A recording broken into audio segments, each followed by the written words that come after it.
Ce que tu vas entendre n'est pas une simple suite d'actualités. Ce n'est pas une compilation d'annonces, ce n'est pas un bruit de fond diplomatique, c'est une chronologie, une montée en puissance, une démonstration. En quelques jours, l'Alliance des États du Sahel a posé 4 briques. Le bouclier, l'architecture, le coffre-fort et le sceau. Et ces briques, mises bout à bout, dessinent une seule réalité. Le Sahel est en train de passer du statut de terrain d'opération au statut d'acteur. Retour sur les événements récents de l'AES, le 20 décembre 2025 restera gravé dans les livres d'histoire comme le jour où le Sahel a cessé de demander sa sécurité pour commencer à l'imposer.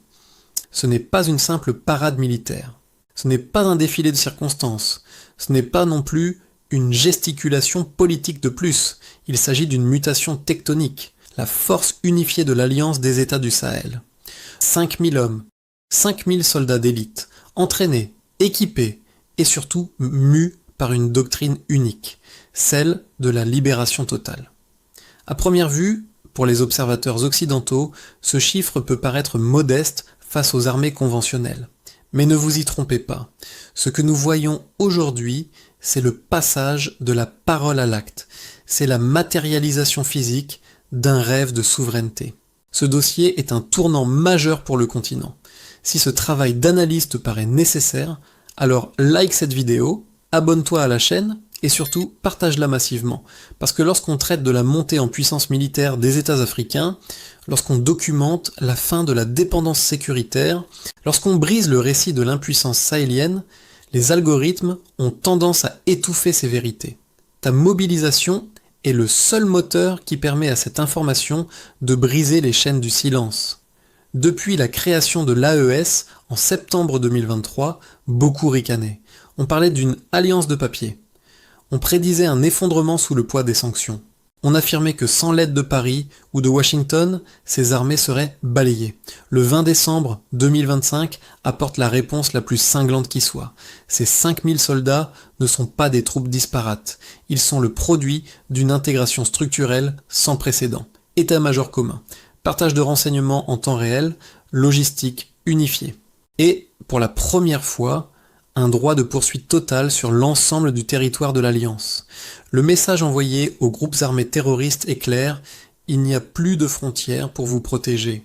Le message envoyé aux puissances étrangères est encore plus limpide, il n'y a plus de place pour vos bases. Pendant 60 ans, la sécurité au Sahel a été sous-traitée. On nous a expliqué que pour être protégé, il fallait être occupé. On nous a convaincus que nos soldats étaient incapables de manipuler la technologie moderne ou de coordonner des opérations d'envergure sans supervision extérieure. Cette force unifiée pulvérise ce complexe d'infériorité. Ces soldats utilisent aujourd'hui des drones de dernière génération, une artillerie de précision et des capacités de cyberguerre que beaucoup ne soupçonnaient pas. Mais au-delà du matériel, c'est la doctrine qui change tout. Ici, on ne parle plus de contenir le terrorisme, on parle de l'éradiquer. Ici, on ne demande plus la permission à une capitale européenne pour lancer une offensive. L'ordre vient de Bamako, de Ouagadougou, de Niamey. Cette inauguration est un acte de divorce définitif avec le système sécuritaire post-colonial. Pense à liker, à t'abonner et à envoyer cette analyse à tous ceux qui doutent encore du réveil de l'Afrique. Plus nous montrons la réalité de notre force, plus nous affirmons notre autonomie, plus ces contenus sont ciblés par ceux qui préfèrent une Afrique assistée. Partager, c'est résister. C'est affirmer que le récit de notre sécurité nous appartient désormais. La force unifiée de l'AES n'est pas seulement un outil de guerre, c'est un bouclier pour un projet politique beaucoup plus vaste. Sans sécurité, il n'y a pas de monnaie commune possible. Sans sécurité, il n'y a pas de zone de libre-échange souveraine. Sans sécurité, il n'y a pas d'exploitation des ressources au profit des populations. En sécurisant la zone des 3 frontières, l'AES sécurise le cœur battant de ses richesses minérales et énergétiques. Certains experts, dans les plateaux de télévision étrangers, parlent de danger pour la stabilité régionale. Mais de quelle stabilité parle-t-il ? Celle qui a vu le terrorisme s'étendre pendant 10 ans sous surveillance internationale ? Celle qui a maintenu nos pays dans un état de peur permanente ? Ce déploiement marque aussi l'échec cuisant des stratégies d'isolement. On voulait asphyxier ces États. On a fini par les souder. On voulait diviser les armées. On a créé une force intégrée. L'histoire retiendra que la pression extérieure a été le catalyseur de l'unité africaine. La force unifiée, c'est aussi la fin du chantage diplomatique. Pendant trop longtemps, l'aide militaire a été utilisée comme une laisse. Faites ce que nous disons ou nous retirons nos avions. Soutenez nos résolutions ou nous coupons les munitions. L'AOS a brisé la laisse en diversifiant ses partenariats avec la Russie pour l'équipement, la Turquie pour les vecteurs aériens, et en développant sa propre industrie de défense, elle a acquis une liberté de mouvement absolue. 5000 hommes aujourd'hui, 50 000 demain, car ce n'est qu'un début. Ce noyau dur a vocation à s'étendre, à recruter, à se professionnaliser encore davantage. Nous assistons à la naissance d'un pôle de puissance au cœur de l'Afrique de l'Ouest. Un pôle qui ne demande plus l'autorisation d'exister. Le 20 décembre 2025 n'est pas une date comme les autres. C'est le jour où l'Afrique a repris son épée. C'est le jour où le concept de zone d'influence a volé en éclats. Le Sahel n'est plus un terrain de jeu, c'est un sanctuaire. Les détracteurs diront que les défis restent immenses. Et ils ont raison, la guerre est longue, le financement est complexe, les ennemis sont nombreux, tapis dans l'ombre ou déguisés en alliés. Mais l'essentiel est fait. La volonté politique s'est incarnée dans le fer et le sang. Ce qui se joue ici dépasse les frontières des 3 pays. C'est un signal envoyé à tout le continent. La sécurité collective n'est pas une utopie, c'est un choix. Le Niger, le Mali et le Burkina Faso ont choisi la voie la plus difficile, celle de l'indépendance totale. Ils en paient le prix chaque jour, mais ce prix est celui de la liberté. En voyant ces troupes défiler sous le drapeau de l'Alliance, le monde doit comprendre une chose. L'époque où l'on décidait du sort du Sahel depuis les salons feutrés de Washington ou de Paris est terminée. Désormais, le destin de cette terre se décide sur le terrain, par ses propres fils. La force unifiée de la ES est la preuve vivante que lorsque l'honneur rencontre la vision, les montagnes de l'impossibilité s'effondrent. C'est une révolution silencieuse qui vient de faire un bruit de tonnerre. Si tu penses que cette montée en puissance est une chance pour l'Afrique, si tu crois que la souveraineté militaire est la base de tout développement, alors soutiens ce contenu. Partage cette vidéo dans tes réseaux, car l'histoire ne s'écrit pas seulement sur le champ de bataille, elle s'écrit aussi dans la bataille de l'information. L'AES est debout, et avec elle, c'est toute une vision de l'Afrique qui se redresse. Et maintenant, après le bouclier, place à l'ossature. Car une armée sans institution, c'est une flamme sans foyer. Et à Bamako, ce foyer a été dessiné au cordeau. À Bamako, les 22 et 23 décembre 2025, le ciel ne s'est pas contenté de couvrir la capitale malienne. Il a été le témoin d'un séisme administratif dont les ondes de choc vont faire vibrer les chancelleries mondiales pour les décennies à venir. Ce n'est pas qu'une simple réunion de chefs d'État, ce n'est pas un énième sommet protocolaire comme l'Afrique en a tant connu. Ce n'est pas non plus une séance de photos pour la presse internationale, il s'agit de l'acte de naissance institutionnelle d'une nouvelle puissance continentale. Le Mali, le Burkina Faso et le Niger viennent d'adopter la feuille de route institutionnelle de l'Alliance des États du Sahel. Sous ce terme technique, presque aride, se cache une réalité brutale pour l'ordre établi. L'AES quitte définitivement l'état de projet pour devenir une structure étatique supranationale intégrée. Ce dossier est le pivot d'un basculement historique. Regardez bien ce qui s'est passé à Bamako. Pendant que le reste du monde s'apprêtait à célébrer les fêtes de fin d'année, 3 hommes, portant la voix de plus de 70 millions de citoyens, ont décidé de réécrire les règles du jeu. La feuille de route adoptée ce 23 décembre n'est pas un catalogue de vœux pieux. C'est un plan de bataille administratif. Elle prévoit 3 piliers qui vont changer le quotidien et le visage de la région. D'abord, l'unification des politiques monétaires et la création d'une banque centrale commune, c'est le début de la fin pour le franc CFA dans l'espace AES. Ce n'est plus une menace en l'air, c'est un calendrier acté. Ensuite, la mise en place d'un Parlement de l'Alliance, un organe législatif qui aura le pouvoir de voter des lois s'appliquant de la frontière algérienne jusqu'aux portes du Bénin. C'est la fin de l'isolement législatif. Enfin, et c'est peut-être le point le plus explosif, la citoyenneté AES, un passeport unique, un droit d'établissement total, une zone de libre circulation qui ne doit plus rien à la CEDEAO. Souvenez-vous des menaces de 2023.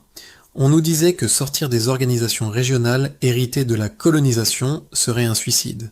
On nous prédisait le chaos économique, l'asphyxie diplomatique, la famine administrative. 2 ans plus tard, le sommet de Bamako prouve exactement le contraire. L'isolement n'est pas là où on le pense. Ce ne sont pas le Mali, le Burkina et le Niger qui s'isolent. C'est le vieux système qui se retrouve éjecté d'une zone stratégique qu'il croyait posséder à vie. En adoptant cette feuille de route, l'AES crée un État plateforme, un bloc compact qui négocie d'une seule voix avec la Chine, la Russie, la Turquie ou l'Iran. Imaginez la force de frappe. Ce n'est plus le Niger qui vend son uranium.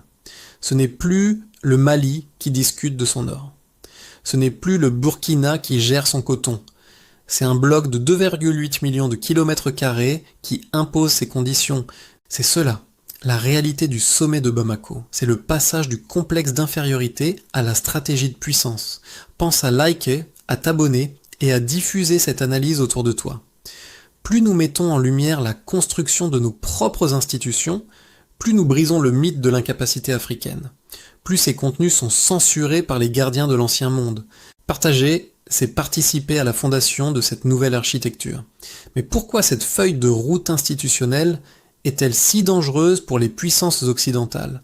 Parce qu'elle tue l'interlocuteur unique et manipulable.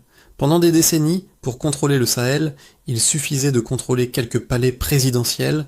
Aujourd'hui, le pouvoir se dilue dans une structure intégrée, technocratique et militaire, rendant la corruption extérieure et le lobbying d'influence quasiment impossible. L'AES à Bamako a acté la création d'une agence de renseignement commune. Cela signifie que toute tentative de déstabilisation dans un pays sera immédiatement traitée par les 3. C'est une fin de non-recevoir adressée aux services secrets étrangers qui pullulaient dans la région. Le sommet de Bamako a également abordé la question de l'éducation et de l'histoire.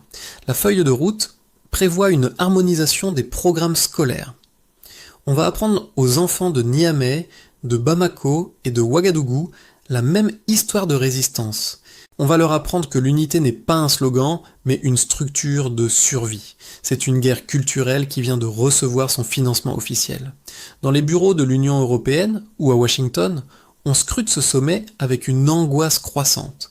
Ils voient disparaître, mois après mois, les leviers de pression qu'ils utilisaient depuis 1960. L'aide publique au développement.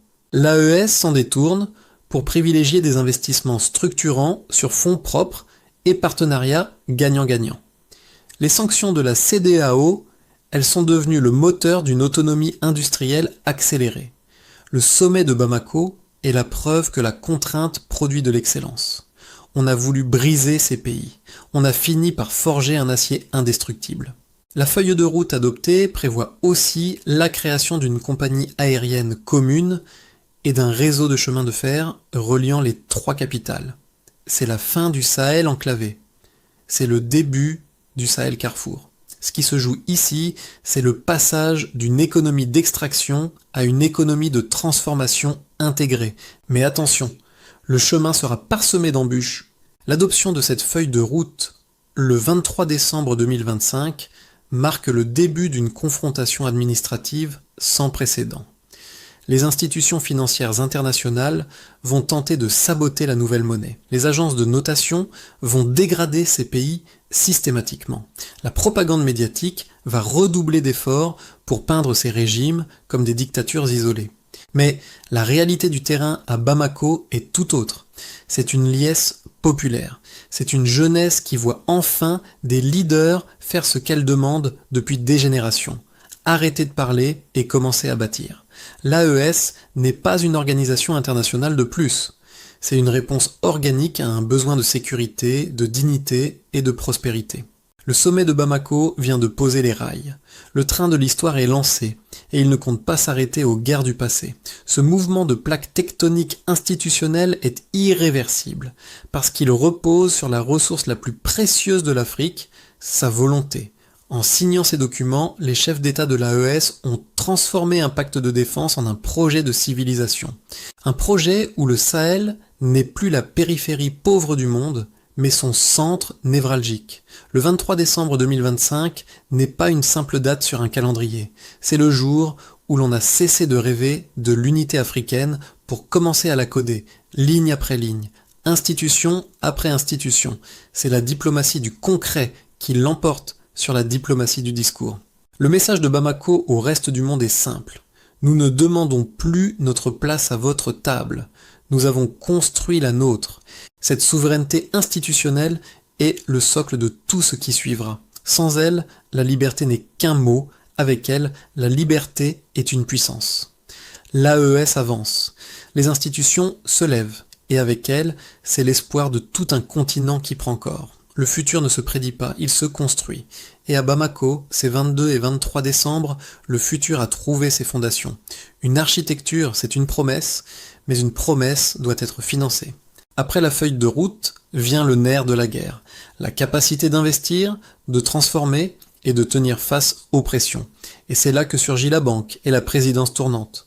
Le calendrier s'apprête à tourner la page de 2025, mais au Sahel, c'est une page de l'histoire mondiale qui vient d'être arrachée. Ce n'est pas une simple rotation de leadership, ce n'est pas une passation de pouvoir symbolique, ce n'est pas non plus une formalité de sommet entre voisins. Il s'agit d'une déclaration de guerre économique et d'une prise de commandement stratégique. D'un côté, le capitaine Ibrahim Traoré accède à la présidence tournante de l'Alliance des États du Sahel. De l'autre, la BCID-AES, la Banque de co-investissement et d'intégration pour le développement, est officiellement finalisée. Ces deux événements, survenus simultanément en cette fin décembre, sont les deux mâchoires d'un piège qui se referment sur l'influence néocoloniale. Ce dossier est l'épicentre d'un séisme structurel. Si ce travail d'analyse te paraît nécessaire pour comprendre le monde qui vient, alors like cette vidéo, abonne-toi à la chaîne et surtout partage-la massivement. Parce que lorsqu'on parle d'Ibrahim Traoré, lorsqu'on documente la création d'une banque qui court-circuite le FMI, lorsqu'on explique comment le Sahel se finance sans la France, l'algorithme a tendance à rendre ces vérités inaudibles. Ta mobilisation est le seul moteur de cette information souveraine. L'arrivée d'Ibrahim Traoré à la tête de l'Alliance n'est pas le fruit du hasard. C'est le symbole d'une radicalisation positive du processus de souveraineté. Traoré, c'est l'image de la jeunesse africaine qui ne négocie plus son droit à l'existence. Après le leadership de transition du Mali et du Niger, le Burkina Faso prend les rênes de l'AES dans un moment critique. Le message envoyé au monde est limpide. La ligne ne fléchira pas. La cadence va même s'accélérer. Sous Traoré, la présidence de l'AES ne sera pas une fonction de bureau. Elle sera une fonction de combat. Il récupère une machine institutionnelle désormais huilée pour passer à la phase offensive, l'indépendance monétaire et le financement souverain. Et c'est là que le deuxième pilier entre en scène, la BCIDAES. Pendant des décennies, on a maintenu l'Afrique dans une illusion mortifère, celle de croire qu'on ne peut se développer qu'avec l'argent des autres, qu'il fallait attendre l'aval de Washington, de Paris ou de Bruxelles pour construire une route, un barrage ou une usine. La BCID-AES vient d'euthanasier ce dogme. Ce n'est pas une banque classique, c'est une forteresse financière. C'est l'outil qui va permettre au Mali, au Burkina et au Niger de transformer leurs ressources naturelles en capital direct, sans passer par les fourches codines des institutions de Bretton Woods.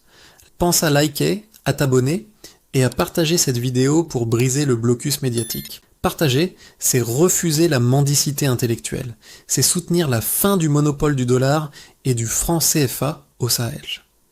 Qu'est-ce que la BCID-AES change concrètement ? D'abord, elle sécurise les investissements intra-AES.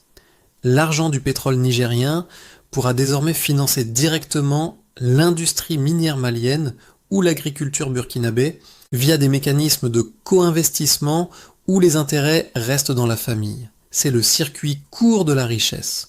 Ensuite, elle crée un levier de garantie. Désormais, pour parler avec les partenaires étrangers, que ce soit la Russie, la Chine ou les BRICS, l'AES ne se présente plus en ordre dispersé. Elle se présente avec son propre bras financier, capable de cofinancer les grands projets. Ce n'est plus de l'aide, c'est du partenariat d'égal à égal. L'arrivée de Traoré à la présidence tournante garantit que cet outil sera utilisé avec une détermination sans faille. Traoré l'a dit, nous ne voulons plus de l'aide qui nous maintient dans l'esclavage. La BCID est la réponse institutionnelle à ce cri du cœur. C'est un acte de rupture systémique. Dans les bureaux feutrés des institutions internationales, c'est la panique. Si le Sahel réussit son pari, s'il prouve qu'une banque régionale peut financer le développement sans se soumettre aux ajustements structurels, alors c'est tout l'édifice de la domination financière mondiale qui menace de s'effondrer par l'exemple. Le Niger, le Mali et le Burkina ne créent pas seulement une banque, ils créent un précédent. Ibrahim Traoré incarne cette nouvelle ère où l'on préfère la difficulté de l'indépendance au confort de la soumission. Sa présidence sera celle de la mise en œuvre. Après le temps de la réflexion à Bamako, vient le temps de l'exécution sous l'impulsion de Ouagadougou. La feuille de route est claire. Finaliser la monnaie, industrialiser la zone, et surtout, sécuriser définitivement le territoire par le financement autonome de l'effort de guerre. Car ne vous y trompez pas, la BCID-AES servira aussi à cela. Financer la paix sans attendre les miettes de la coopération internationale. Certains diront, d'où viendra l'argent ? La réponse est à nos pieds. L'or, l'uranium, le pétrole, le lithium, les terres rares. Pendant 60 ans, ces ressources ont enrichi les bourses occidentales. Désormais, elles serviront de collatéral pour la puissance sahélienne. Le Sahel ne manque pas d'argent. Il manquait de souveraineté sur son propre argent. La BCID-AES est le coffre-fort de cette dignité retrouvée. Ce mouvement dépasse la simple gestion comptable. C'est une révolution mentale. On quitte la psychologie du projet pour entrer dans la logique de l'État. Ibrahim Traoré à la tête de l'Alliance, en cette fin d'année 2025, c'est le symbole d'un verrouillage. Le verrouillage contre le retour en arrière. Le verrouillage contre les tentatives de corruption des élites. Le verrouillage contre l'ingérence. C'est une fin d'année qui sonne comme un commencement. Le Sahel n'est plus une zone de crise, il est devenu un laboratoire de la multipolarité, un espace où le mot impossible a été banni du dictionnaire politique. En finalisant la BCID-AES, les trois États ont construit leur bouclier. En portant Traoré à leur tête, ils ont choisi leur glaive. L'histoire retiendra que fin décembre 2025, le Sahel a cessé d'être une proie pour devenir un acteur. Un acteur qui n'attend plus que le monde lui donne sa place, mais qui la prend par la force des institutions et la clarté de la vision. La souveraineté n'est pas un slogan. C'est une banque, c'est une armée, c'est une monnaie, et c'est un leader qui n'a pas peur de regarder l'hégémonie dans les yeux. Le Burkina, le Mali et le Niger ont compris une chose fondamentale. Le respect ne se quémande pas. Il s'impose par la structure. La BCID-AES est cette structure. Ibrahim Traoré est ce visage. L'AES ne demande plus la permission de réussir. Elle est déjà en train de construire son succès, brique après brique, million après million, victoire après victoire. Le vieux monde se meurt. Un nouveau monde naît au Sahel, et ce monde est souverain. Et quand la force existe, quand la banque existe, il reste une dernière bataille, la légitimité technique. Le monde ne reconnaît pas seulement des drapeaux, il reconnaît des normes. Le djiaba, ici, devient un test, et l'AES le passe. Fin décembre 2025. Une nouvelle vient de tomber, et elle fait l'effet d'une douche froide pour ceux qui pariaient sur l'asphyxie du Sahel. Ce n'est pas une simple annonce administrative, ce n'est pas une routine bureaucratique, ce n'est pas non plus une concession mineure. Il s'agit d'une victoire diplomatique et technique de premier ordre. Le Mali, le Burkina Faso et le Niger viennent d'être admis comme membres hors CEDEAO du djiaba, le groupe intergouvernemental d'action contre le blanchiment d'argent en Afrique de l'Ouest. Pour le citoyen ordinaire, cet acronyme peut sembler lointain, mais en réalité, ce qui se joue ici est un basculement de souveraineté financière sans précédent. L'AES vient de prouver qu'elle peut exister en dehors de la CEDEAO tout en restant intégrée aux standards internationaux. Ce dossier est le crash test réussi de la diplomatie sahélienne. Souvenez-vous des discours de janvier 2024, lorsque le Mali, le Burkina et le Niger ont annoncé leur retrait de la CEDEAO. Les experts des plateaux télévisés étaient unanimes. On nous disait, ils vont se retrouver sur la liste grise du GAFI. On nous affirmait leurs banques seront coupées du monde. On nous prédisait que sans le parapluie de la CEDEAO, ces États deviendraient des parias financiers, des plaques tournantes du blanchiment. La réalité vient de gifler ces prédictions. En intégrant le GIABA en tant que bloc AES indépendant, ces trois pays viennent de réaliser un tour de force. Ils ont forcé une institution créée par et pour la CEDEAO à reconnaître leur existence propre. Ils ont imposé un nouveau statut, celui de membre hors CEDEAO. C'est la fin du dogme de l'appartenance obligatoire. Le message est limpide. Nous n'avons pas besoin de votre organisation politique pour respecter les normes internationales. Nous n'avons pas besoin de votre tutelle pour lutter contre le financement du terrorisme. Nous sommes des États souverains, responsables, et nous traitons directement avec les instances techniques mondiales. Pendant des décennies, la CEDEAO a été utilisée comme une interface de contrôle. On expliquait aux Africains que pour parler au monde, il fallait passer par ce filtre. En accédant au GIABA de manière autonome, l'AES court-circuite le filtre. Elle établit une connexion directe entre ses propres cellules de renseignement financier et le réseau mondial. C'est un acte de déconnexion sélective. Pense à aimer, t'abonner et à partager largement cette vidéo autour de toi. Partager, c'est refuser l'invisibilisation de nos victoires. C'est participer à la circulation de l'information réelle. Pourquoi l'admission au GIABA est-elle si cruciale? Parce que le GIABA est l'organe régional du GAFI, le gendarme mondial de la finance. Être membre du GIABA, c'est avoir le sceau de respectabilité financière. C'est garantir aux investisseurs russes, chinois, turcs, mais aussi brésiliens ou indiens que le système bancaire de l'AES est sûr, transparent et surveillé selon les standards internationaux. C'est le verrou de sécurité qui permet à la BCID-AES, la nouvelle banque de l'Alliance, de fonctionner à plein régime. En obtenant ce statut hors CEDEAO, l'AES pulvérise le chantage à l'isolement. C'est une preuve de maturité technique. Les cadres maliens, nigériens et burkinabés ont prouvé qu'ils maîtrisaient les dossiers les plus complexes de la finance globale. Ils ont montré que la souveraineté n'est pas un repli sur soi, mais une ouverture selon ses propres conditions. Mais ce succès cache un combat plus profond. Dans les coulisses, certaines puissances ont tout fait pour bloquer cette adhésion. Elles voulaient que l'AES reste dans un no man's land juridique pour pouvoir justifier des sanctions bancaires. Elles voulaient transformer le Sahel en une zone grise pour étouffer son économie. En intégrant le GIABA, l'AES a retourné l'arme contre l'envoyeur. Elle utilise désormais le droit international pour protéger sa propre économie. C'est ce que nous appelons la diplomatie du réel. L'époque où la CEDEAO pouvait décider qui avait le droit de respirer financièrement en Afrique de l'Ouest est terminée. L'AES vient de créer un précédent dangereux pour les anciennes structures coloniales, le précédent de la vie après le divorce.